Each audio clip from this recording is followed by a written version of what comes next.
Hello everyone, welcome to Winning the Away Game. If you love business and the Springbok rugby, this show is for you. I am Justinus Adriaanse, co-founder of Private Property and We Think Code in South Africa and Entebeni Systems and Mgundi Holdings in Canada.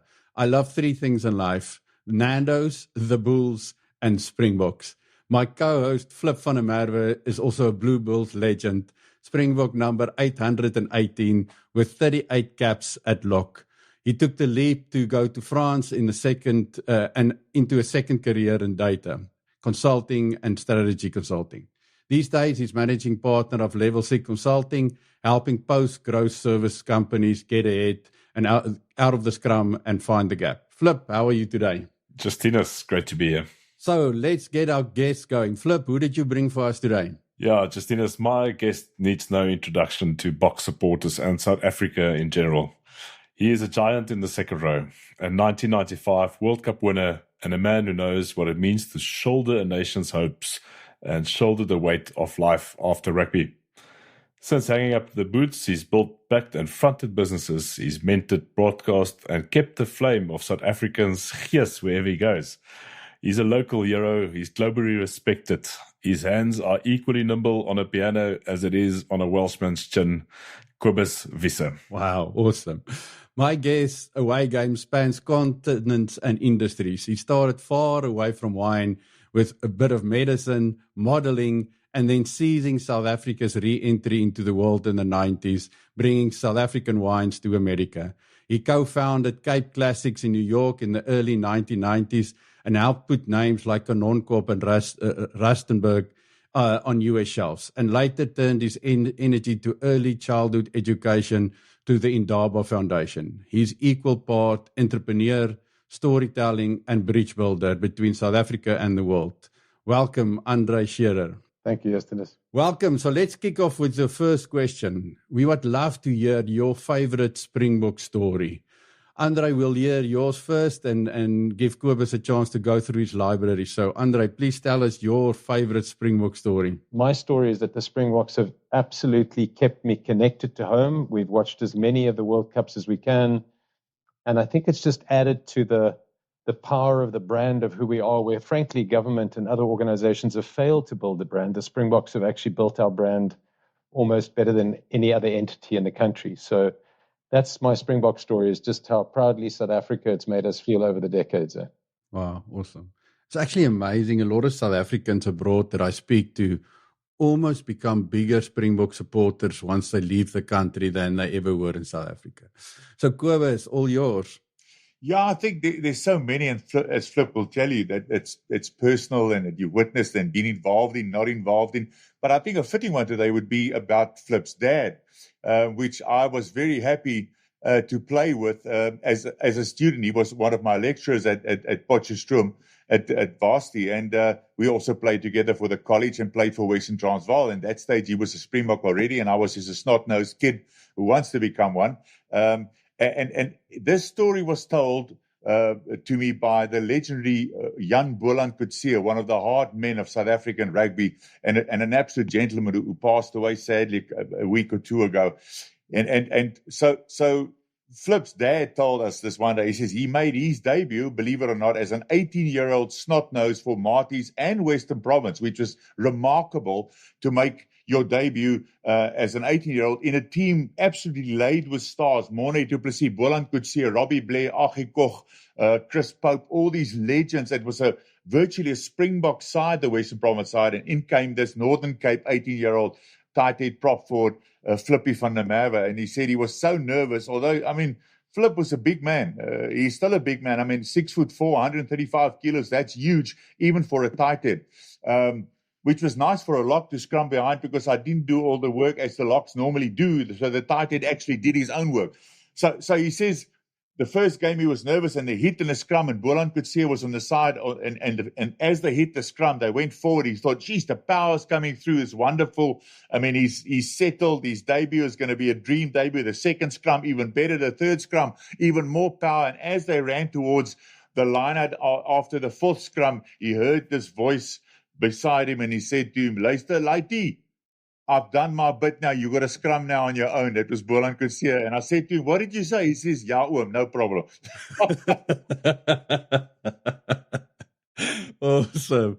That's amazing. Actually, Justinus, if I can add a very funny anecdote that Cobus has reminded me of, it's Jan Boland Coetzee related, actually, and it's a combination of his wine background. And as you said, Cobus, we lost a real legend just the other day.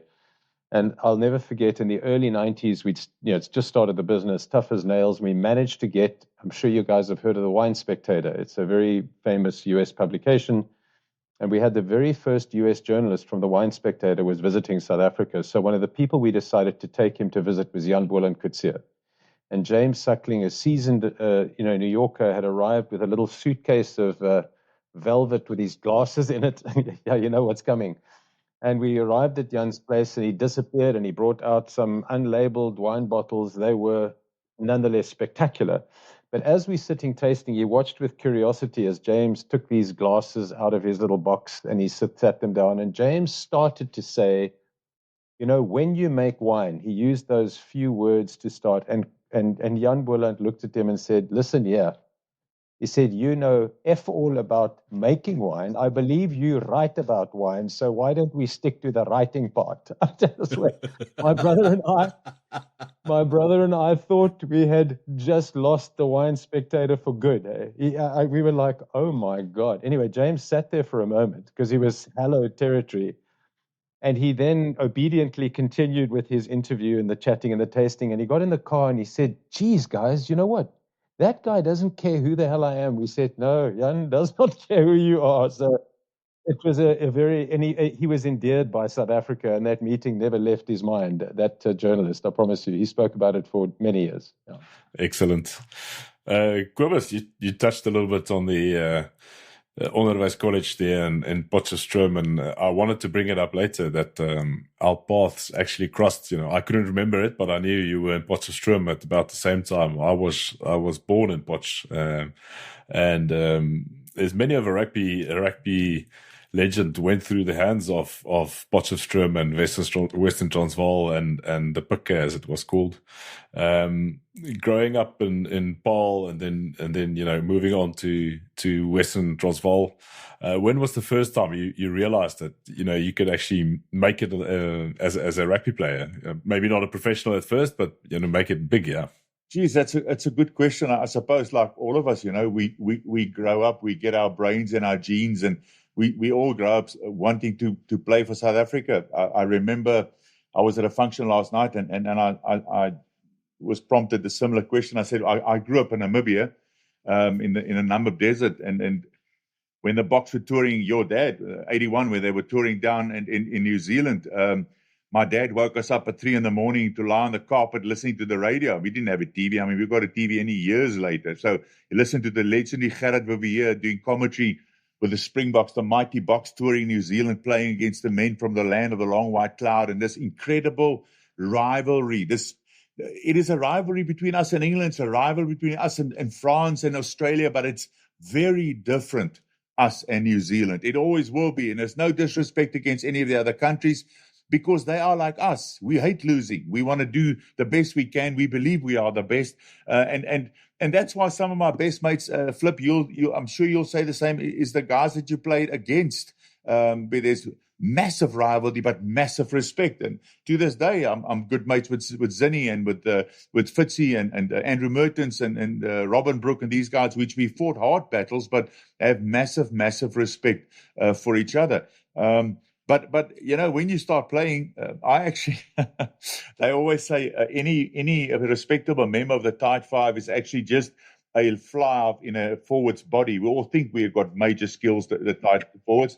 But I started on the wing for the Helena Moraine Primary School in Luderitz, and I ran 100-meter sprint for my school, and then I discovered my mum's good cooking and stuff like that. And I went to a hostel, and then you eat anything you get your hands on to survive, let alone picky, and you all know hostel food is absolutely disastrous. But then I moved to the lock, like Flip started growing. I think, I loved playing lock. I think it's And I'm not being biased or sarcastic. I think even the great Dr. Donnie Craven said, give me 2 good locks and I'll build the rest of the team for you. If you think about it, without being biased, the locks really are the heart, the guts, the fire, the power and the scrums, the line-out providers, the kickoff controllers, the guys that get things going. That's maybe why I love playing in the lock position. But even as a youngster, I listened to those guys, and I wanted to be like them. I wanted to be. It just seems so mysterious. And without winding on, the very first live game, 2 live games I saw was playing for the Northwestern Cape under 11 side against the Griquas under 11 side in Uppington, a curtain raiser for the mighty All Blacks of Brian Law and Billy Bush and Grant Batty and Sid Going. And Northwestern Cape had this legendary captain who played till he was about 100, Herklaas Engelbrecht. And he was, nobody cared about the mayor of Uppington because Herklaas was the mayor, besides being the captain of Northwestern Cape. He was everything, but an unbelievable gentleman. And I sat there, and it seemed to me there was about 100,000 people, probably only 5,000, and they got the hiding of their life. But it's irrelevant because in the final minute of the game, there was a penalty awarded on the halfway line, and Northwestern Cape was trailing with about 50 points. And silence fell over the crowd, and Herklaas walked forward and he said to the ref, "I'm going for posts." Silence fell over the crowd. He put the ball down. He hit that thing. It's still flying through the sticks. They carry him off shoulder height from the field. I said to my mum, "This is ridiculous. If you get treated like a hero when you lose with 50, what happens when you win with 50? And that's when the Gogga bit me. And I thought, this is the kind of game that I would love to. It was amazing for me that 15 men with different sizes and skills and backgrounds can try and outwit each other, outmuscle each other, outplay each other, with a piece of leather, and how they do it, and how the crowd and the people gets caught up in this. To me, that was just amazing. Wow. Awesome. So, Andre, you started nowhere near wine as a model in Europe when this opportunity in the 90s opened up. Give us just a short story around starting the business and being in New York and pulling this all together. Yeah. So my days of medical school were sort of formative because it made me realize that it wasn't what I wanted to do, but I also had no idea what I did want to do. And just sanctions when I moved to Europe, and I started modeling in Johannesburg, basically to start paying my varsity bills. And it was early days in the game, so there were not that many male models in the business, and I used to do catalog work, but it was, at the time, I was obviously very grateful because it was an amazing opportunity going country to country, just working in a sector where you have a lot of free time. You're traveling as far as your passport will allow.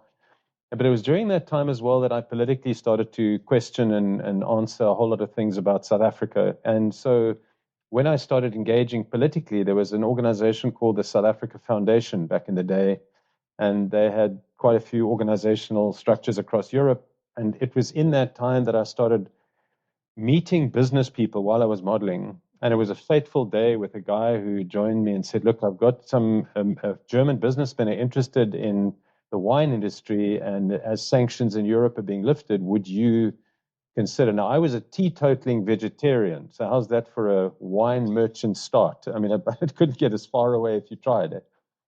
But I said to him, absolutely, and I called my brother Gary, who I knew as a wine drinker, and he actually contacted our middle brother, who is a doctor. He said, "Actually, I have a Cape wine master friend." So when I came back home, we did a few visits, and in those days, in 1991, there was no exports of wine. 1990. And so we actually started visiting through this Cape wine master friend. We went to see, the first property was Telima. Telima was brand new. Giles's first vintage was 89. And so we ended up meeting people, Mulderbosch, Larry Dobrovic, and Mike Dobrovic, and Larry Jacobs was his name. These guys were cutting edge, and we had no idea, but we tasted some of them as recommendations, and they were spectacular. So my first wine literally was at Giles's cellar, tasting his 89 cab. And I'll never forget the moment where I stuck my nose in a glass, and there was something about that aroma and something about that particular taste even. And I just remembered walking out of that cellar thinking, wow, that just blew my mind. And then he said to us, have you guys heard of Mulderbosch? And we said, no. And he said, well, go and visit them. It's just over the hill. So we drove. And the guys were like so excited. Nobody was selling anything abroad. So we pieced together this collection of absolutely amazing wines. I had bugger all idea about what wine was. I had no clue.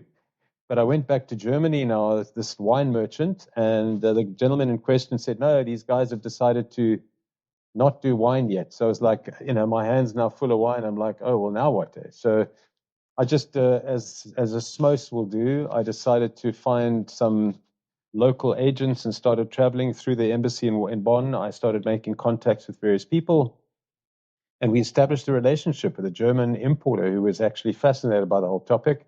And so we started shipping to Germany in 91. But in the July of 91, as this was unfolding, I had met an extraordinary woman. Her name is Ange, and she lived between New York and Europe. And like me, had been a model, a South African. Long story short, she was booked on a trip to Vegas, and the producer said, "Listen, Andre, would you like to join? And you can do some of the the male stuff." So of course I did, and it was in Vegas that we watched George Bush announce the lifting of sanctions against the United States.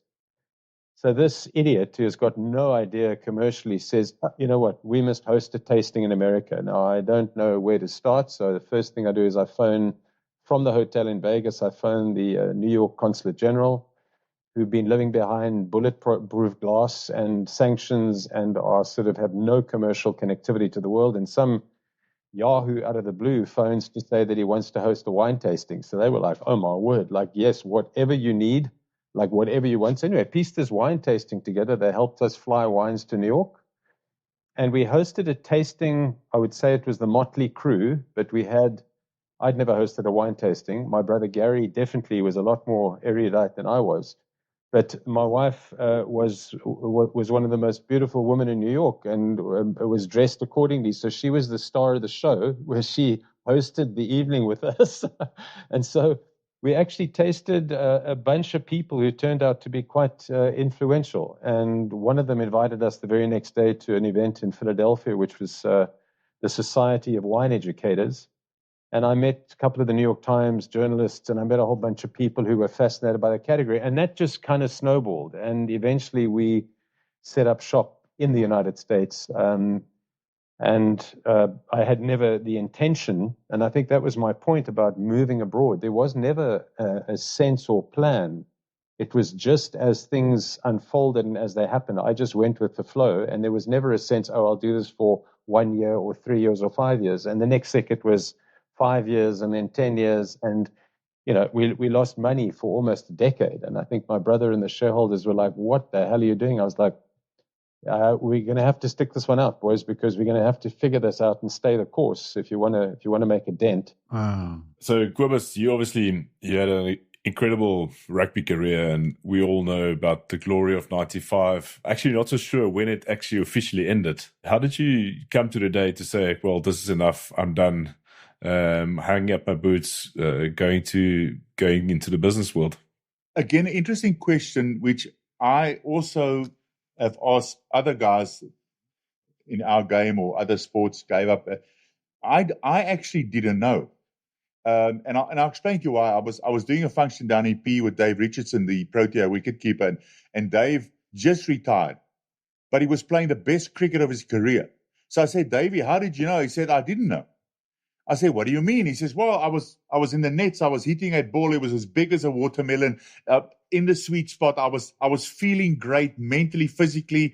I was doing the best in my career. I got up the next morning. I said to my wife, that's me, overnight. And he walked away. I said, are you any regrets? He says, none at all. It was exactly the same with me. I was playing the best rugby of my career. I could have played at least 3 or 4 more years, I believe. But I think I've been unbelievably blessed. It's a privilege. I saw it as a privilege. The guys that I played with, played against, I have absolutely no regrets whatsoever. I met my wife and we started this new business, and it was just the right time, Flip, to do that transition without contemplating, without thinking, well, is it the right? I just made a decision. The next day I was carrying on in a new life, and looking back, thank God for that. and thank God for my wife, which is an unbelievable girl. She sees the heart of this business. She makes me a better person. And no, boys, she's not here that I'm trying to impress her. I mean, she's just. I had this dream to always work for myself. Somewhere in the food trade. I mean, when I was a student, I played in France and stayed in the north, and then in Carcassonne, that area, and I was in Italy and stayed. And Flip, as you very well know, then you got a bit of time on your hands. You walk around, you look at things, and the food bug, not particularly coffee, but the food bug was always part of my life. My mum, I spent a lot of time with my mum. We were exceptionally close, and my mum was best cook and baker I've ever met in my life, and I helped her, and I cooked these days. I cook at home 7 days a week. I have a love for it, but I think it's also connected my love for people, and there's nothing nicer to have friends around the table with top red wine, top food, and company. That's the ultimate. That's how you build bridges. That's how you spend great time. I think that my love for all those things pushed me into this game of the coffee business and food. So, yeah, it was overnight. It wasn't sitting around for 2 years waiting what I'm going to do with my life after rugby. And that, thank God for that. It's not the same for everybody, though. We all know that. If you had to do it again, would you do it the same thing, or would you change something else? No, I'll do exactly the same. Exactly the same. I would, on that question. It's again great question, because we did this program, Talks van Lynn and myself, called Oor die Kole, where we interviewed 135 people of different levels. And we not only sportsmen. I mean, from Raymond Ackerman, Gary Player, Debbie Bingham. You guys will remember Debbie Bingham, the brilliant gymnast. All those kind of things. Marvin Hagler, Roberto Duran. We went to upstate New York. Stan Christodoulou was so kind to introduce us at the Boxing Hall of Fame in Canastota in the States, which is a small little town where there's probably not only 5,000 people, but the International Boxing Hall of Fame is there. And for a week, once a year, they induct people, and then there's like 30,000 people crowding this little town, and all the legends of boxing was there. So we did interview with those guys, the great Buster Douglas, Marvin Hagler, these boys. And funny enough, guys, I always ended all those interviews, 135 of them, with the same question: if we can turn the clock back, would you do it again? Do you know, strangely enough, that 134 of them, of the 135, without blinking an eye, said absolutely, change nothing. Only one person said no, she wouldn't do that again, and that would be Debbie Bingham, the gymnast. And I was like, thrown. I thought, really? Are you sure? Do you want to answer it again? Because we were so used to everybody saying, no, absolutely not. And it haunts me to this day what she said. She said, the simple reason is because I didn't know what it was like to be a child. And then it got me thinking, because if you guys, when is a gymnast at their best? From the age of 4 till about 13. That's their peak. And in that time, they train like 10 hours a day, which made a lot of sense. But in general, 99%, they all said, absolutely change nothing. Wow. Awesome. So Andre, about your business, what's fascinating to me about the business that you had to start is you almost like a two-sided marketplace, because at the same time you had to convince the farmers in the Cape to allow you to export their wines to the US, and you had to educate the public in the and the distributors and the retailers in the US about South African wine. So that must have been a challenge. So if you look back at now and what you learned, what was the biggest challenges there, and how would you do it differently if you could go back and do it over? Sure, interesting question. So I think what I found comes back to, I think, what both Cobus and Flip have said, and you and I have talked about this, Justinus. It's about people, and it's about relationships, and it's about trust. So a lot of producers had this issue. We were new. They didn't know who we were and what we were able to do. But I think the key was the first years were really a trust-building period where people actually realized that we were serious, that it was a brand new market, so it was extremely difficult. What's important to realize, though, that is the South African mindset became a curiosity to me, that South Africans at the top of their game in the wine trade almost, they want to know that you are worthy of carrying them. In the States, on the other hand, generally, the supplier wants to prove their worthiness to the client, the buyer. So that has been an interface of complexity, because I say to South Africans, listen, you've got to listen to your market. You've got to listen to what your customers are telling you. When you think that you're so good that you now pick and choose and you're not sure that you will or won't, or you must take this, I'm like, that's not quite how the commercial world works. Then on the flip side, to your very good point, I spent many years, describing geography as a central point of what I was. I have never been a businessman first. I've been a South African first in everything that I've done. But I realized that the South Africanness was what made the wine industry so particular. But we came, obviously, on the back of Mandela. I remembered at the Waldorf Hotel, my wife and I were invited in the 94 National Foreign Trade Council hosting, where they hosted Mandela as they do heads of state. And it was my very first glimpse at why the image of South Africa was going to be a lot more difficult for us to manage. The South Africans came, they were celebrated, or Mandela was remarkable that evening. He stayed until the bitter end, and everybody thought he'd leave early. The Waldorf was packed with all the top folks in the world who'd all flown in for this first public appearance of his abroad. And there was no follow-up. The government literally got in the plane and went home. And the National Foreign Trade Council said, well, where are all the business delegations? Where are all the connections being made? And it was my first, and sadly has remained the benchmark, that we haven't really taken the time to understand that the marketing of our nation's ethos and our branding is vitally important to the consumer. The Americans didn't really know or care who we were. Sanctions were a big deal. They wanted us to do better as being humans, but where did we live in the world, and what were we, and who? They didn't understand who we were. So I used to end up explaining to people over and over again, and people say, well, which country in South Africa? I mean, I'm sure you guys have heard that over and over again. Or, yeah, how's life in Argentina? I'm like, no, it's South Africa. They're like, oh, yeah, of course. Well, how's Australia? I'm like, no, it's South Africa. I mean, over and over again. So what we've really had to do, and this was in the early years, and we deal with the same issue now, we have zero collected brand image. Zero. We have an inability with a country like this, with a people like this, with the magnitude of the sport, with the Springboks, with the fruit, the wine, the beauty of the countryside. I mean, you name it, the game.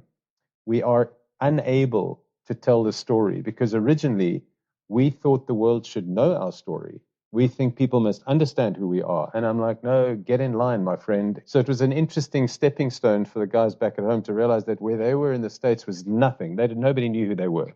So we've had to build it on the passion of who we are. The juices had to be excellent.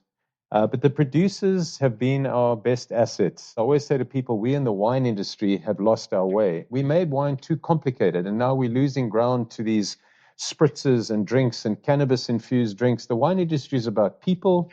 It's about soil. It's about family. It's about friendships. It's as Koop has described.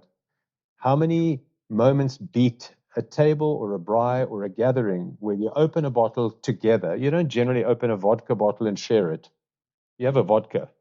But a wine bottle you open, and it's like a food. And you then taste the soils and the benefits and the extraction of decades of people's efforts and energy and a country's passion. Yeah, that's extremely well put, Andre. And thank you for that perception. I think as Kobus can attest, if you go to the fortified city of Carcassonne, people will actually open up a bottle of Pastis 51, and they will actually share a table around that. So it pretty much depends on the culture, but I cannot agree with you more. And it's a bit of a shame that we do not sit around a good old wooden table and have this conversation with a good cooked meal and a good bottle of wine. Kobus, you similarly, you entered a highly competitive market when you started out. Coffee and the food industry, it's one of the things that actually worked in South Africa already when you started. I can't recall how popular well-made coffee was already. I was brought up on Recoffee, so I can't say that much. What gave you the inkling to actually import original coffee beans, roast it yourself, sell it at premium? Was there a market, or was it something that you started from the scratch? Actually, my wife hates when I tell this story, but it's the truth. I've never been a guy that went on blind dates. I didn't believe in blind dates. And then a bosom buddy of mine since school, Barley Swart, actually introduced my wife to me as a blind date. And, that was the first and last blind date of my life, which I married, which is a good thing. So it was about a flip on our second date in the East Rand Mall in Boksburg. We went out for a movie and afterwards looking for a coffee shop, walking around, and tucked away in a corner was this really minute little coffee shop with nobody in but the two of us and the guy sitting behind the counter listening to a radio. So we ordered coffee and I said to her, this is brilliant coffee. It's strange that there's nobody here. But then looked around and without being overcritical, the menu was really crappy little menu. There was a couple of sandwiches and wasn't really servicing. And I got this crazy idea, as the Type 5 normally gets. And I said to this geezer, is this your store, uncle? He says to me, no, it's my two sons. They're dentists in Boksburg. I'm just looking after the store. And I said, don't you want to sell? Not having money. He says, well, it's not really in the market, but give me your number and we'll come back to you. A year later, I got this call. He says to me, do you remember me? I said, yeah. He says, are you still interested? I said, yes. What do you want? I'll never. And I'm sure Andre and you guys were all, there's certain numbers and dates and things in your life which is burned on the inside of your skull for whatever reason. This is one of them. He said 485,000. I said, yes, I didn't have 100,000. Anyway, so I said to the two of us, she just finished her studies at the PUC, and I said to her, are you in with me? She says, let's give it a go. And my folks and her folks all said, your oaks are on tick. You're smoking dope. You've got no experience in the restaurant trade, no training about coffee, nothing. But I've always had this burning desire to work for myself. I wasn't made to sit behind a desk 24/7 and not talk to people and not go around and try and make deals. It's just I enjoy that. I love people. I love communicating with people. My wife said I'm the only oak still going into the bank to draw money because I talk crap to the tunnies behind the counter. But somebody has to. You understand? So I love doing that, and that's how we were introduced. I mean, we borrowed and begged, and I promise you guys. Gave the oak a check, and he said to me at 5 o'clock in the afternoon, here's the keys, good luck for tomorrow. That's how we started the next day we opened. If I tell you there was chaos, it's an understatement. I didn't know what a muffin should look like. What do I sell it with? Where do I get it? And so forth. But it was chaos for the first month. But one thing we had was each other, the belief in each other, the trust and the willingness to roll up our sleeves and work. And willing to learn. Another big thing, and I'm sure Andre will agree with me, he knew nothing of the wine trade, and we knew nothing, and we still know nothing about the coffee trade, but we were willing to learn and not make the same mistake twice. We also believe in our franchise in the stores that even if you're the owner of the store, and that's what my dad taught me, you must be willing and able to do anything in that store better than anybody working for you. It's credible. It shows respect. And when the pauper eats the fan, I can do anything better than anybody there. And we live by that. A franchisee once says to me, yeah, but I'm the owner of 3 stores. Why do I have to mop the floors and grill and be a barista? And I said, why not? What makes you better? Because you had the money to buy or whatever. Because your staff will respect you far more if they know you know. They know you know and can do it better. And it's credible, guys, and so forth. And I'm learning every day still. But that's how we got into this game. And I realized that good coffee is as you guys know, it's the second hardest trading commodity in the world after oil. That's why it's called black gold.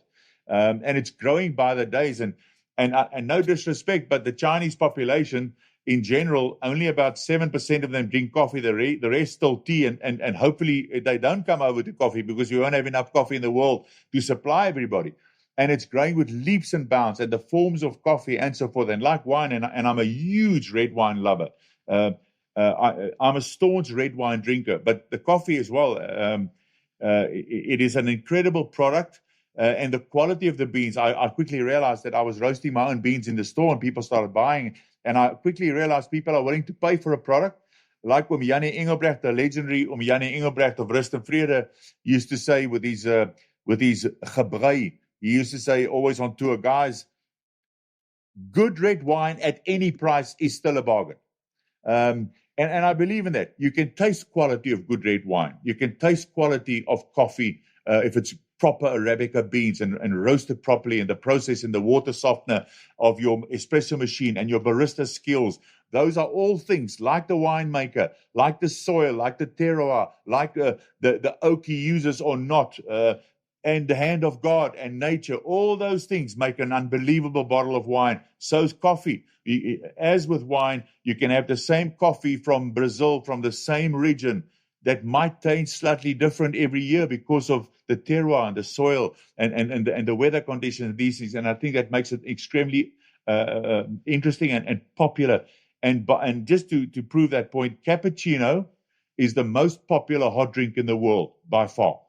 So if you make a proper cappuccino with quality beans, quality barista, water quality, and those things, and I've done that survey in our stores, if you're a coffee lover and you sit down, you drink at least 2.2 cups at a sitting, guaranteed. That's amazing, Cobus. And I mean, taking over the keys at 5 o'clock and needing to run the shop the next day must have been fascinating. I think it's Justinus, I think it's a tight five thing. You know, we don't think about things; we just flip and do it. Whether it's right or wrong, I don't know. It's just, you know, you can always say later, well, maybe it wasn't the right call, but you're in it now, so.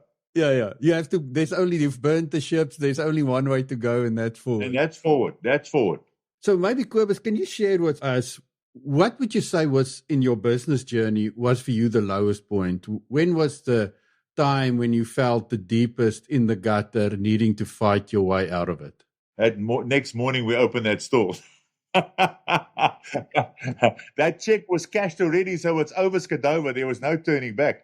No, I wouldn't say there were points that you were thinking, yes, this was the gravest mistake of your life, because that's what I wanted to do. I mean, we just had to learn, and every day and every week after that, as you learn and start understanding, it became better. Not easier, better, because it's a tough trade. Restaurant trade is the toughest trade in the world, in my opinion. You work with a variety of people from all walks of life, and every oak is a coffee connoisseur, and he wants to tell you he's got, no disrespect, he's got Greek coffee at home, but when he comes to your store, he wants to tell you how to make a cappuccino, and so forth, and so forth. So, and I say that with tongue in cheek. I think the low point and points, and it's a continuous thing and it's a general thing in life, is to find trustworthy people in general. People by nature, unfortunately, is not trustworthy, is not reliable.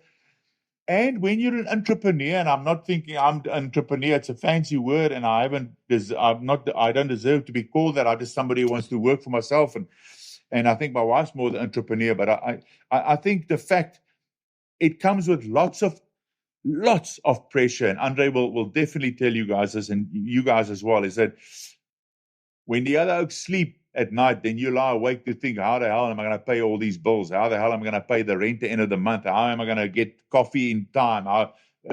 These kind of things. But that's fine. That's the choice you make. That's the responsibility for entrepreneur. But our continent, our country, desperately need entrepreneurs, because what does an entrepreneur do? They care about one thing only, is to grow, and by doing that automatically creates more jobs and more jobs and more jobs, and empower people. Governments don't do that. They don't care, and I'm happy to tell them in their faces, they're wasting our time. We need to have more entrepreneurs and empower more entrepreneurs, guys, because I know, and without sounding soppy and just carrying on and on, it makes me feel unbelievably blessed and fortunate, and makes me happy when a new store opens. I know there's 30 families getting fed, and I love that. I absolutely love that. Amazing. And you, Andre, what was the low point for you in the 35-year journey of building this business? I think in micro dosage there were so many, because you realize the enormity of the challenge. We just didn't have any access to anybody else. We never had lawyers, accountants, doctors, family members to call upon. You have zero people in your network. You literally are working from 6 a.m. till midnight, 7 days a week for years, literally. The only reason my wife would leave her little office and meet me at mine was because our office closed at 11 p.m. on Madison Avenue. And she would fetch me in the cab at 11 o'clock. I'd stand outside with the garbage trucks, and we'd then take the cab to our apartment and have a pizza at midnight and fall into bed, and you were up at 6 o'clock back at the same thing. So, the downs are not that the downs are almost the exasperation waiting for people to recognize this amazing thing that you've got. And you end up realizing that you're nowhere in the line. I think in the context, as Cobus says, I really respect the food and beverage game. I know the food industry, the restaurant sector is very challenging. It's usually an all-night affair. You are very challenged with family time because you're working after hours.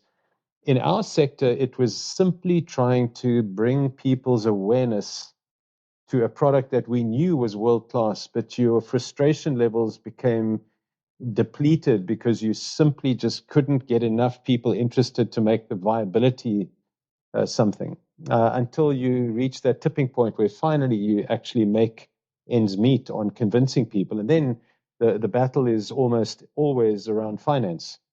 When you have no banking backbone, you don't have assets to deal back on, you've really got to make something out of nothing. And that's where relationships become fundamental. I, to this day, have a banking partner, a South African man from Sea Point that I met 34 years ago, who is now the chairman of this organization in New York. That relationship has stood us through thick and thin. I want to tell you, way past what banking metrics would permit. The relationship I built with him was so phenomenal. And there was such a level of trust that he would simply over the years say, you know what, yeah, whatever, we'll give you the $300,000 or whatever for 3 months. So, you come back down to something that Cobus said, people's trust, people's capacity, the ability of people. I think that is one of the really big challenges in the world today. And I have to say, South Africa's greatest challenge is the lack of human resourcing. We have got a failed education system. We've got a failed work ethic, and that is at every level. I have friends who are in the headhunting game, and they will tell you from CEO to coffee maker, there's a problem. The ethic, the work readiness, the capacity, the ability for somebody to simply do the most basic task properly is challenged. And that is why, and we'll get to that in the next hour, but that's why my focus on early years education is the most important thing I've ever done in my life, because we're resourcing the base of the human development pyramid.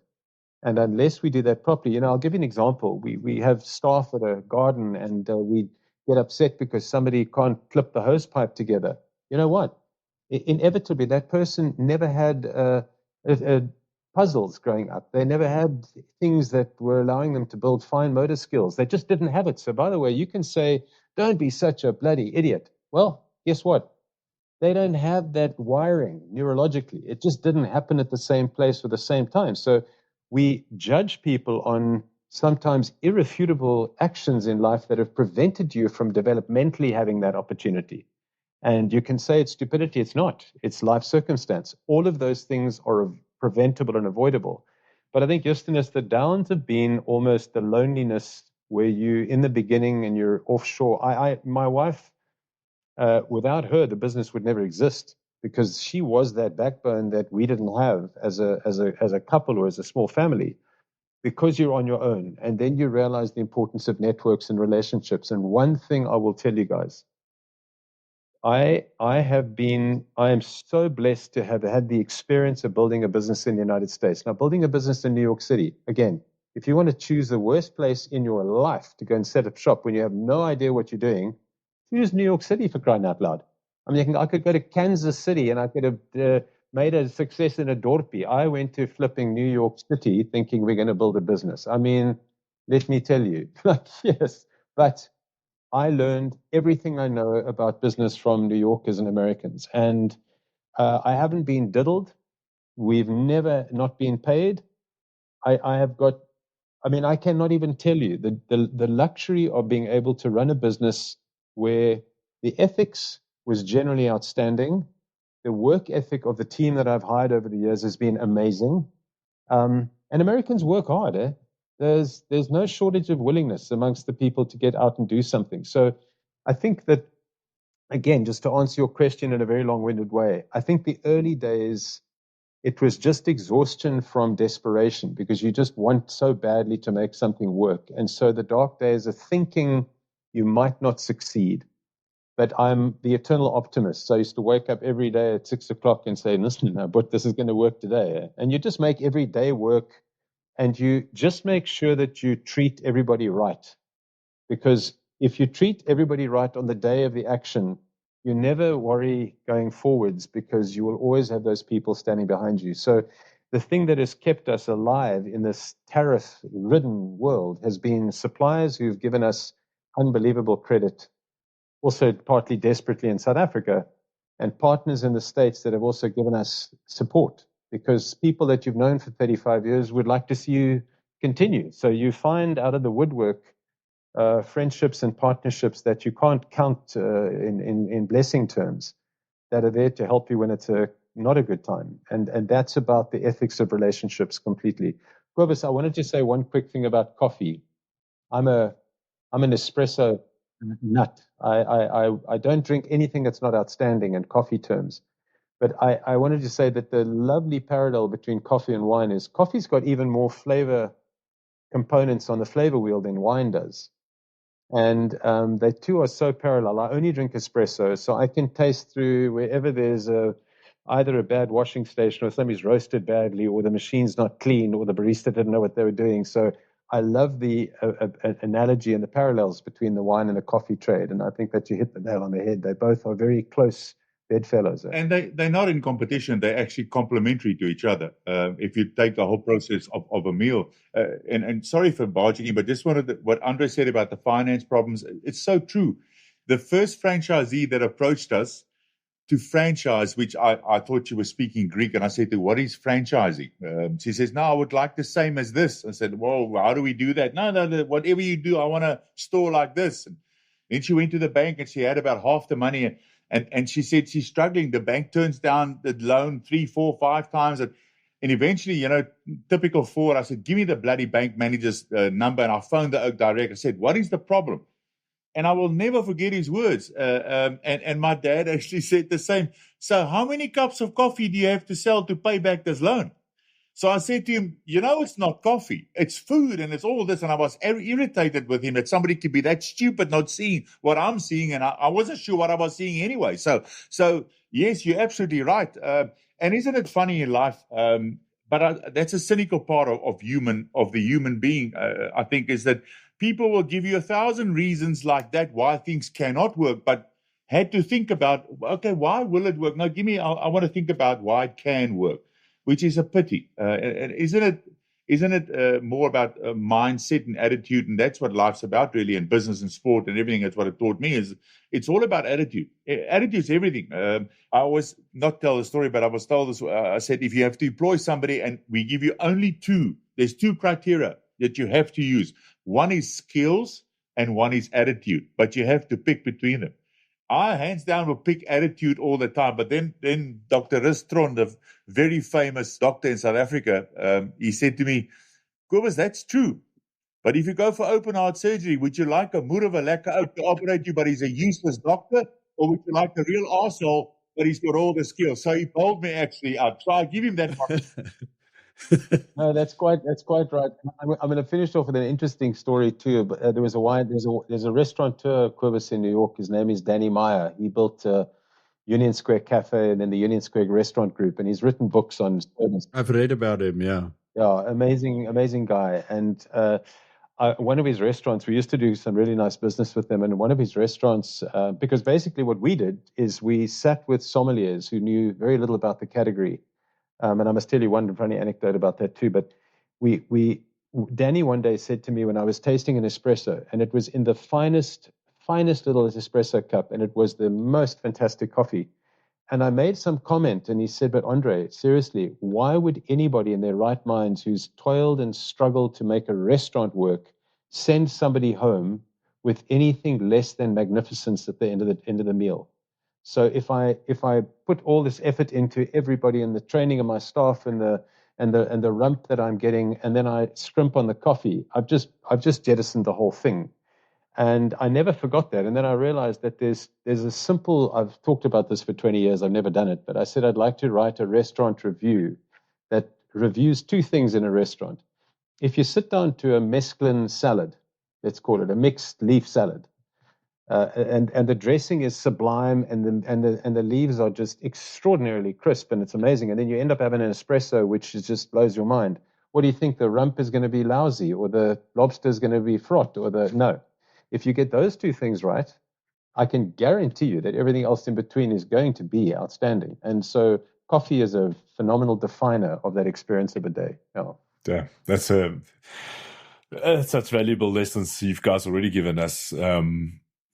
First of all, the humility, the story of Chateau Margaux that I've had the privilege to do a tasting with the cellar master once. It's exceptional. You say it's just getting everything right. If you go through the effort of struggling a year to get the perfect grape into the bottles to make someone taste it, it might as well be good. And the humility and the ability to do the simple things, and then the attitude you bring with it.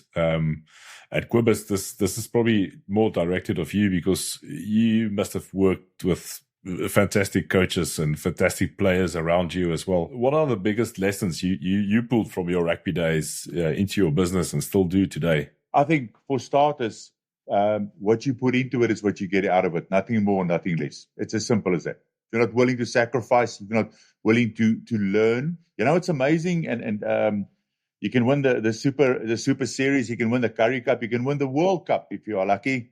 But the next morning when you wake up, you're back to square one. That's yesterday's news. And how you carry on from there, I believe, is vitally important. And it's great to be tapped on the shoulder, and we all love to be acknowledged, and rightfully so. If you put in the hard work and the hard yards, whether it's sport, wine, coffee, it doesn't matter, business. We all work hard. We all want to be best that we can be at all levels. We all make mistakes as long as we learn from them. But I think what you put into it is what you get out of it. It's very, very simple. And there's many highs and lows. I think as long as you don't dwell on the lows too long, learn from it. Take it on the chin, and then get up the next morning and try and better that, not make that same mistake. I believe. Unfortunately, sometimes in life, certain individuals dwell on the negative and the past more than on the positive, and that's toxic. I think that holds you back. I think that doesn't allow you to shake it off and carry on. Never forget, but don't live that moment. It's not worth it. Use the positive stuff as a motivational factor to be better and better all the time, and as a barometer on yourself. I think the second thing is to be brutally honest with yourself at all times. When you can bullshit anybody, it's not that difficult. But when you stand in front of that mirror and you look at that guy that you know who that guy is, and you're honest with that guy or that girl, that's the most important thing, I think, in life on all levels. Always be honest with yourself.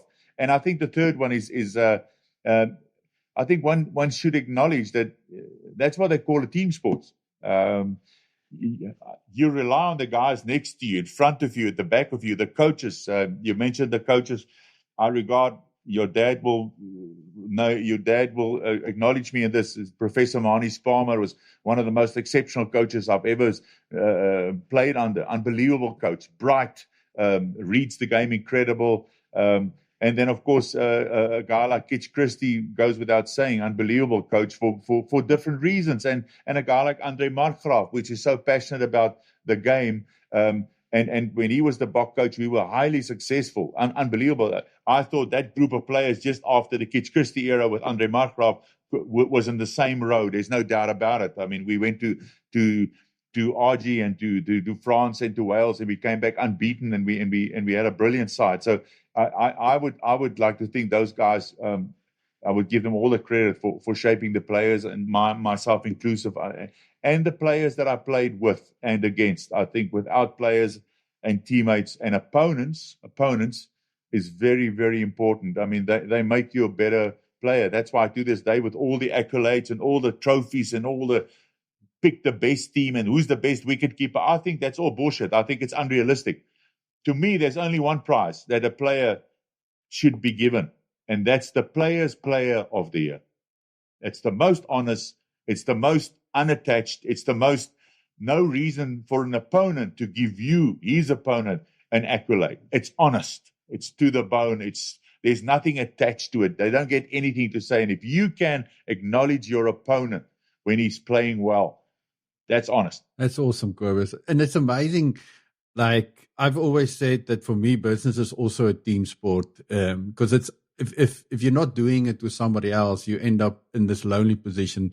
But it also obviously creates challenges. And you, Andre, if you look back, I mean, you were an athlete as well, growing up and rowing. And what was some of the lessons you took from that into business and then this concept of starting in a new country with no network?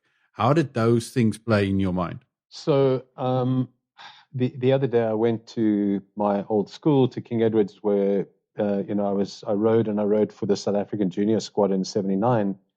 I have to say that I'm sure you guys are familiar. Rowing competitively is one of the most grueling physical commitments you could make in any sport. And so, firstly, I think you have to be committed. I mean, you really have to be committed. You can't pretend.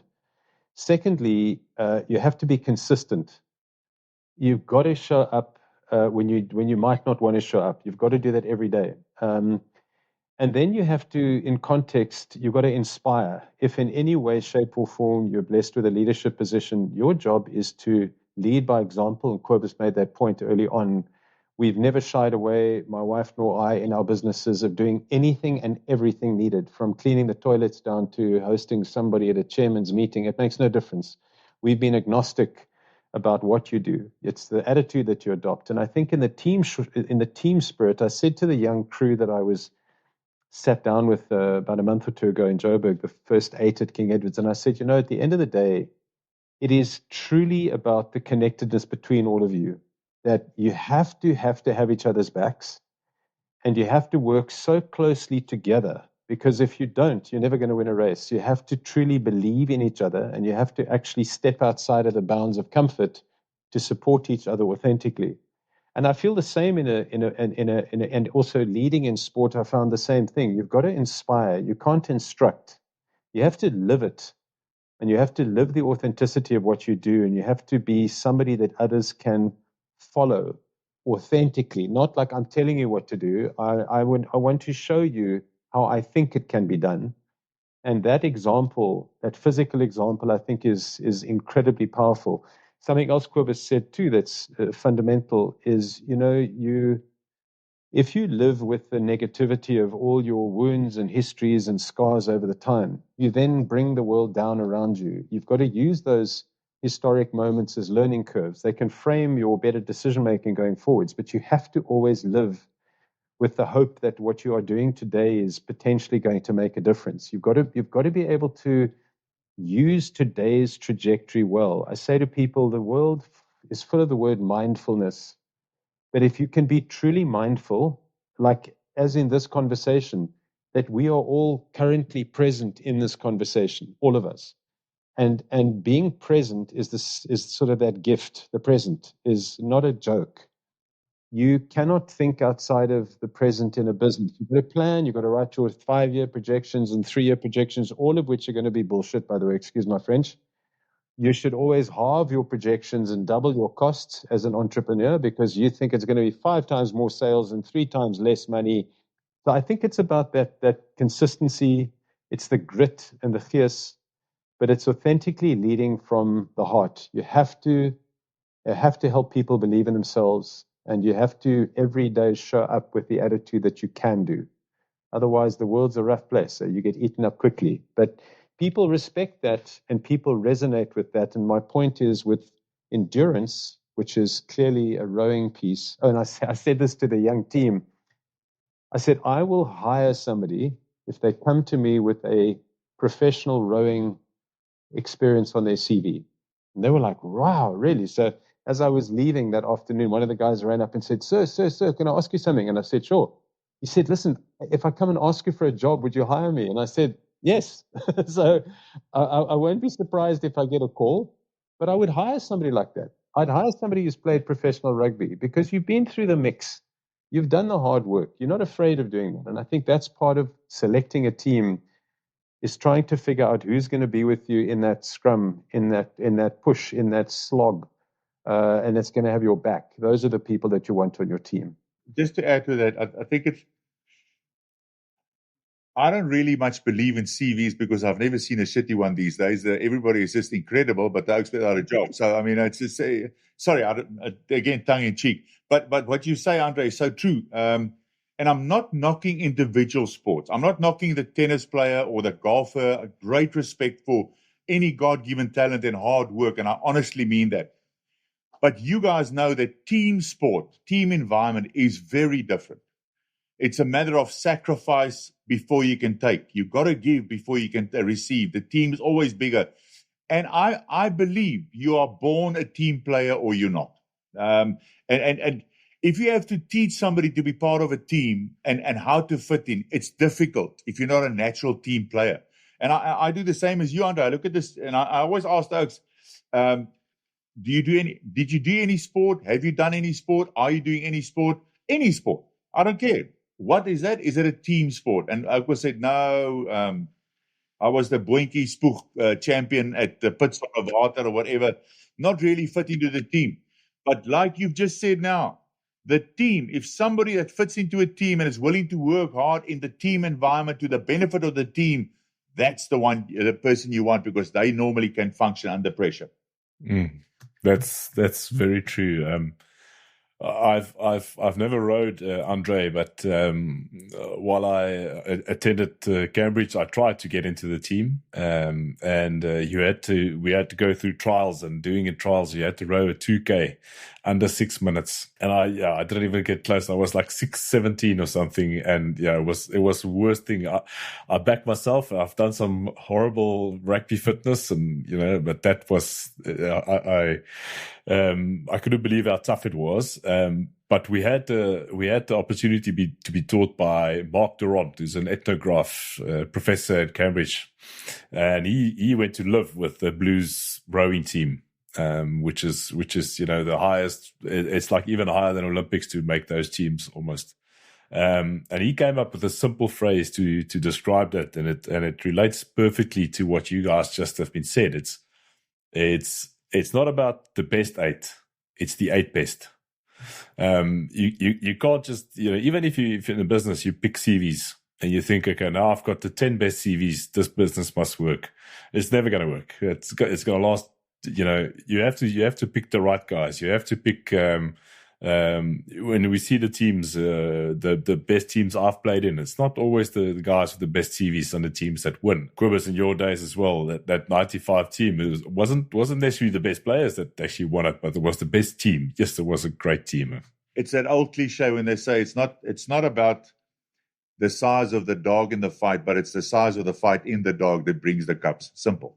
Awesome. Okay, so let's go full circle. Andre, why don't you start us off and tell us a little bit about the Indaba Foundation and how you got into early childhood development and what's your dream of what can happen there? Thank you, Justinus. So, starting the wine business was when actually the seeds of this foundation were sown, and I didn't realize it at the time, but we all know we live in one of the most beautiful, by far, parts of the world, and we have some of the most amazing people on the planet, to be honest. But we're dealing with a swamp of human indignity. And so I started recognizing early on in my wine industry space, my brother and I, Gary, would drive around the wine industry watching parents, drunk parents with kids in tow all over the Western Cape. And it was something that you became almost anesthetized to because it was something quite difficult to grasp, but you would see it all the time and you'd realize, how is this possible? And when I used to raise the topic to the industry players at the time, I was told it's legacy. We just have a legacy. And I was like, we have a legacy. What do we do with a legacy? Does it mean that you have to continue with that legacy, or how do you change the legacy? And then a lot of the alcohol industry players have been forced by government to put up billboards and spend hundreds of millions of rands of money on anti-alcohol advertising. People drown their souls and sorrows when they're traumatized. And we live in one of the most traumatized countries in the world. And our children and women are literally mostly all traumatized by our origins and by the society that we have created for them to be living in. So over the years, my wife and I got involved here locally when our youngest son was 3, going into a school. And he ended up in a Montessori school. And that was the start of my journey of understanding how vital the early years education was, because I got quite involved in an altercation between 2 members of staff. They were arguing about quality standards and training. And after this debate and the introspection I had and the conversations I had with other training and people from the educational world, my whole mindset around who we are as humans changed, literally. And I started to understand with alarming clarity that the early years of life, if they are not handled properly, and if you have any form of trauma in your first 6 years of life, which sadly is the bulk of humanity, that trauma is often baked into your neurological development, and it often impedes the development of the brain and leaves a lasting residue that you carry through your life. So we started bringing Montessori training from Amsterdam. It's the Association Montessori International, which is the world's leading Montessori platform. But it was very expensive. So I started a foundation in the US principally, and the principle was to bring training to South Africa of a world-class method that ultimately would change the quality of our early years education system. So we trained the diploma folks first. We trained about 150 odd teachers, and then 2017, working with a woman in India, Uma Ramani, who was a Montessori global trainer, we built, with her original model, we built a program called Community Rooted Education. And we started doing pilots just at the pandemic, or just after, in training women in Kayamandi Township in Stellenbosch, in this extraordinary 12-month program, which really is a transformational approach to framing a woman who often comes from deep trauma, who's been literally is unseen by society. So we started this training in some of the most destitute communities, and this program has started to yield metrics and results. The one in particular is called the Early Learning Outcome Measure, that is a government metric developed by LEGO and UNICEF and the government in 2019. The children that we've measured that are from the centers and the women that we've trained have the highest ELOMs almost in the country, which is literacy and numeracy, executive functioning, fine and gross motor skills. And these are measurements at 4 and 5 years old. So the children in our system have a 92% average on the 5 metrics. The country's average is 46, and 80% of our 4th graders cannot read for meaning. Now, if any human being with half a brain thinks you're going to build an economy on that, I can tell you right now, you're not. And what we're witnessing in unemployability is just an outcome of that scourge that struck us for decades, and it's coming back to bite us now. And unless we take care of the transformation of the lower reaches of the education sector, we will never, never build an enabled workforce that is able to grow the GDP of the country to the point that we can actually sustain the population. So over the past 3, 4, 5 years and more, I've started speaking on this, been raising money. The Walton family from Walmart has been an amazing asset to us. And I was advising the Abu Dhabi Early Childhood Authority last year for some time. I'm speaking this year in Doha at the Qatar Foundation's WISE Forum, and we are literally in the wine industry's footprint. We're actually starting a core program in Argentina with the World Bank. We're starting a program, I hope, next year in California, embedding our community-rooted education in the worker, migrant labor community of California. Why are we doing that? Because we're showcasing what we built in South Africa. And we're realizing that what we built in South Africa is transformational anywhere. It is not about the country or the community or the creed or the culture. It's about how to empower a woman to be the most nurturing and pedagogically fine-tuned person, irrespective of their background. And so we've trained about 500 women now with impact about 20,000 kids. And the outcomes are literally world-class in a petri dish of inhumanity. And so we're starting to see this expand. We believe that over the next 5 years, we can impact literally millions of kids. And my worldview is I need a strong wine business. Next year, we're launching a new brand called The Educator. It's a brand dedicated entirely to the woman educator in the world. And I'm doing a California Chardonnay, an Argentinian Malbec, and New Zealand Sauvignon Blanc. Why? Because those are amongst the most sold varietals and products in the world, in the wines world. And our goal is to build a 1 million case brand globally that funds in perpetuity much of the work that we're doing in the various wine regions of the world, focusing on South Africa as the hub. And so I like to think that we have independently, without any government intervention, we have laid the foundations, what I believe will be the largest social transformation in South Africa's history, is to reframe the early years system and to bring about a transformation, not only with entrepreneurship of the woman in question, but the women and the kids that they nurture, bearing in mind that we live in a country where family structure has been shredded by the present. We deal with a mostly single mother family system. And how do you raise and parent children when you're a single mom with 4 kids in a township trying to bloody survive? It's very difficult to parent. So our job is to help that these mothers have surrogate partners in raising kids and family by building this network. And I want to tell you that I had Isak Justinus on Tuesday in Kaimandi, and we met a woman in the middle of her training. And I listened to her speak, and I want to tell you, I was humbled to the point of being ashamed that I found certain things difficult in my life. And I listened to this compassionate, outspoken, mindful woman living in abject poverty. And I went into her classroom with 35 little children. And she described to me how her training with Indaba has allowed her to take children with such heavy spectrum disorder and autism and normalize them. And there was this calm, loving environment with these children that then I thought, okay, you know what? Then until I'm dead, this is it, boys. You're going to have to shunt me out in the wheelbarrow, but I'm not stopping to work. I'm not retiring. So, I'm trying to also use the wine world also to Clovis's point, I think, and Flip, you've mentioned it too. Wine is a great integrator, and it's a great platform to share stories and to raise money. So I'm trying to integrate our wine business with our philanthropic ideals and building an early childhood transformational platform for women. And we're also going to train Montessori nannies in South Africa and the Middle East. So that's the round 2 about to unfold. But yeah, sorry for the long story, but that's the story.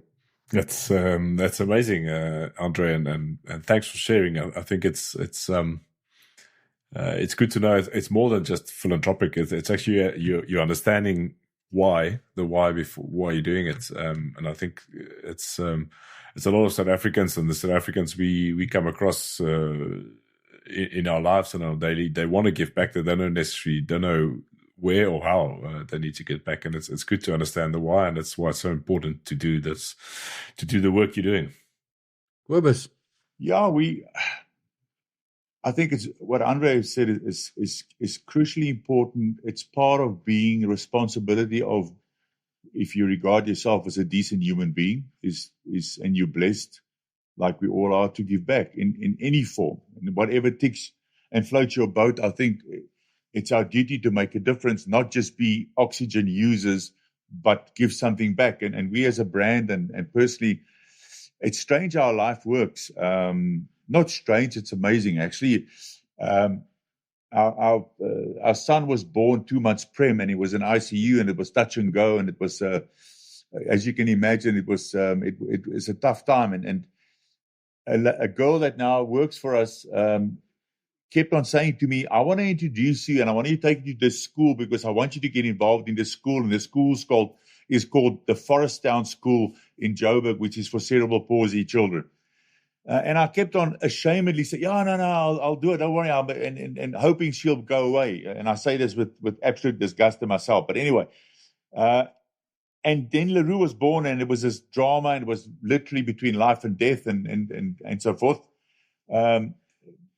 You wouldn't say it now because he's eating us out of the house anyway. So there's nothing wrong with him, thank God. And then I went to this Foresttown School, and from that day onwards, I've been very blessed and fortunate to be their patron. And as I say, it's for Foresttown. Foresttown is for cerebral palsy kids, and what they do, they bring them from Soweto, from all over Gauteng, to the school where they evaluate all these children, And with all the, if you know cerebral palsy, it's a various stages of capabilities, meaning mentally, cognitively, and the motor skills. Some of them can do a lot of things, and some can do very little. But they then focus on that very strength of theirs and try and teach them a skill so they can be. They can have dignity, and they can feel they can make a contribution, whatever that might be. We've also they've established a little coffee shop there where they bake bread every day, and we've trained their baristas, and the community comes in and they buy their bread, and it's wonderful. But anyway, so we've been involved in that for a long time. We do golf days for them, and we try and give and contribute a small thing to the dignity of those people. And just imagine you're a kid in Soweto and you've got cerebral palsy, and your mum and dad both work, and they get up at 4 a.m, and 5 they hit the taxi to Joburg Central. So they lock them physically up, and when they come back tonight at 9, they open that shack again, and there's that little kid sitting, which is crazy. It's crazy.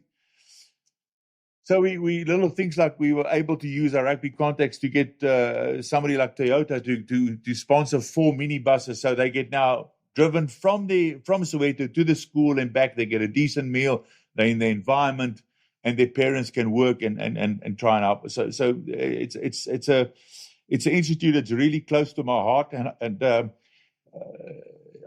think it's really necessary that people like this, it's our duty to support them. The other one we'd be involved in is a body called SAI, which Dr. Theo de Jager is heading it up, and it's a body that he's also the World Farmers Association president, and he's the only guy in history, which makes him a remarkable individual, that only guy in history that's been re-elected back-to-back as world president.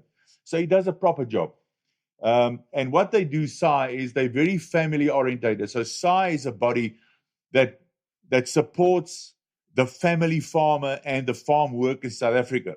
Andre won't have anything to brag about in New York and the rest of the states, wine-wise, if there wasn't a farmer and the workers on the farm. We can't feed the nation. In general, we can't sell food in our stores and give them proper coffee if it wasn't for the farmer around the world and more in our country. So no farmer, no food to any nation. It's a no-brainer, really. And every cup of coffee we sell, we donate money to SAI, which look after drought areas, the safety of the farmer and his workers on the farms, give them drought relief, help them. Our first project, by the way, I mentioned in Professor Mani Spalmer, who's a guy that grew up in the Laingsburg area. And if you know Laingsburg, you know it's godforsaken country, if there ever is a country like that. But and they put up night vision cameras in a region called the Moordenaarsvlakte, which is in the middle of nowhere, because the Oaks had huge problems there with sheep theft and stuff like that. And in the first week, and the police wasn't really interested in helping the guy. So in the first week, they caught 11 sheep thieves in the middle of the night, and all of a sudden, everybody, and the police included, said, "Oh well, this is working. How can we assist?" So I feel very proud, in a small way, that every customer that comes to Wiesenhof or comes to Cafe Dolce and drinks a cup of coffee contributes to something like that to help the family farmer and the farm worker to be safe and to be able to do what they do best, and that's to provide a product for the nation, because we all have to eat. So those are the main things that we're involved in, and it's amazing how people, like Flipper said, most people out there, which is most good-hearted people, and which is the majority of the population, wants to contribute, but not sure where do you start. And let's be honest, guys, there's lots of scammers out there as well. But they know drinking a cup of coffee and drinking more than one cup of coffee, I contribute to that oak, to being able to put food on my plate for him and his people on his farm and his family to be safe and to be able to do what they do best, and that's to provide. Thanks, Kobus. Thanks for sharing. That's amazing. So last question from our side, and then you guys can each ask each other one question. And it's so much of what you said there, Kobus, as well. And Andre, I think back to that first breakfast or coffee, or I can't remember what it was, you and I had in Stellenbosch. And one of the ideas we shared is this this idea of this personal revelation that we go through, and then we see the world in a different way, and it's very hard to go back and see the way, even imagine how you saw the world before. So the last question we have is around what is needed to really build a country that works for everybody. And that's something I've really been reflecting on for a long time. And I would love to hear both of your views. What is it really going to take for us to build a country that works for everybody? Andre, you want to take it first? So you and I spoke that day about once you see, you cannot unsee. And I think most who know me will go, oh, yes, starting on the early childhood thing again, because literally we are sadly too far down the roadway to rehabilitate everybody where we are. It's not going to be possible. You cannot band-aid logistically or financially a society forever. A society often implodes and has to be reborn like a phoenix rising from the ashes. You cannot simply put a few band-aids on broken bits and pieces all along. It is going to break more and more and more until you get disintegration. Less than 1% of the total education budget goes towards early childhood. Less than 1%. It is never going to allow the country to actually revive itself and in 20 years' time have a workforce worthy and able enough to carry on its shoulders the country's future. So I think we as a country, our resurrection and our transformation cannot be done unless we place that early years and the priority of women and women's transformation at the front of the agenda. Kobus, you like entrepreneurship. What do you think? How do we build a country that works for everybody? First, by starting with honest government. It's simple. It's the base. The leader should show what is the right ethical way to live, to run a country. The corruption in South Africa is doing more damage than anything, in my opinion, unfortunately, sadly. People not really working for the people, but working for themselves, trying to reach themselves is really tragic and sad. But saying all of that, and it sounds extremely glooming and dooming, and it is. I still really believe that 90% of the people in this country are good-hearted people, honest people, ethical people, and I will die by that. I see that every day walking around. People are just good people who are fed up with poor government, but the wheel's turning. I think time's running out for people who don't serve the people, and honest governance, and I'll leave it at that. But I think, like I said earlier, I think entrepreneurs on all levels, because entrepreneurs also teach other people, empowers them to empower their kids, and so it goes on. It also teaches mindset and attitude and all those kind of things. I think is very, very important. But also I would like to just mention a third one, and that's proper parenting. We need parents with backbone, with ethics and morals, and we need to go back to basics, guys. If you want to get my Rev motor up, and my kids and the millennials, they quickly to say, yeah, but you must remember times have changed. That's bullshit. Good manners, discipline, honest hard work has never changed, will ever change. That's the fundamentals of life. The look of cars and clothes and fashion come and go, but those things never go. If you have those and your kids know that and they can teach their kids, it's as simple as that. There's no way around that. We need to go back to basics. And if I can just add on that, Kobus, about the entrepreneurship very quickly, I think that what people also fail to grasp is that these women that nobody notices or sees who run a shack with 35 kids in them are purely entrepreneurial. They have no support from anybody. They make ends meet with whatever their actions on that day are. So what I say to people is when you resource that individual, you've got 35 of them in a group learning together. That power of those 35 and then those 350 and then those 3,500 is entrepreneurial, like to the power of 10, because each of those women impact the families they serve as well. So we witness this as an incredibly powerful ecosystem of expansion based actually principally on entrepreneurship. That's amazing insights. Thanks, guys. We have a little tradition on the show we will allow our guests to ask each other a question. You can decide who goes first. HB4 Beauty. I've got not really a question, Andre. I've just got a statement. I'll send you coffee if you send me wine. Listen, done. Absolutely done. What a pleasure. Actually, I really mean that, Cobus. I'd love to. You give me your address. I think that's a very, very fair trade. Then let me ask you one question: is knowing everything that you know, what is something that you still would really love to achieve in the next chapter of your life? I would like to play the violin. Wow.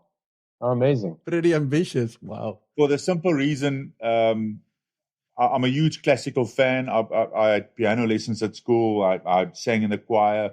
I think some of the most genius people in the history of mankind thus far, and there were many people. The Mozarts, the Beethovens, the Tchaikovskys of the world were absolute God-given born geniuses for the simple reason you even if you hate classical music, you have to acknowledge if you can write a symphony at the age of 8 years old, there's something special. That is genius. That's the one point. Secondly, for hundreds of years, that music is just becoming more and more popular. Some music come and go, but these people had no computers, nothing. It's God-given talent. They had the ability to listen and create and these things. And I've always had this incredible respect and interest in these special human beings that could do something like that, which is really amazing. And I've always been told, coming to the violin with a long rounded story, is that it's one of the most difficult instruments ever to master is a violin. And it's a beautiful sound. I mean, let's be honest, it could be one of the saddest sounds you hear as a violin, but also one of the most incredible sounds that brings people to a standstill, to listen, to acknowledge, to appreciate is a violin. So watch your space, boys. I'm gonna play the violin soon. I love it. Love it. Wow. I'm looking forward to the TikTok clip of you playing the violin. Drinking a glass of Cabernet that I sent you. Talking about that, you guys remember the Samoan captain Peter Fatialofa, who played tight head prop. He was a great classical guy. His famous quote is this: he compared rugby to classical music, and they say, where the hell do you draw the line? He says, well, you must understand that the backs might be the oaks who play the piano, but the forwards move the piano. That's awesome. Well, thank you very much, Guy. That's it for this episode of Winning the Away Game. You'll find us on YouTube or wherever you get your high-quality podcast. Connect with us on LinkedIn or Instagram and tell us who would you like us to out next. I'm Justinas Adriaanse. And I'm Flip van der Merwe. Thank you very much for listening.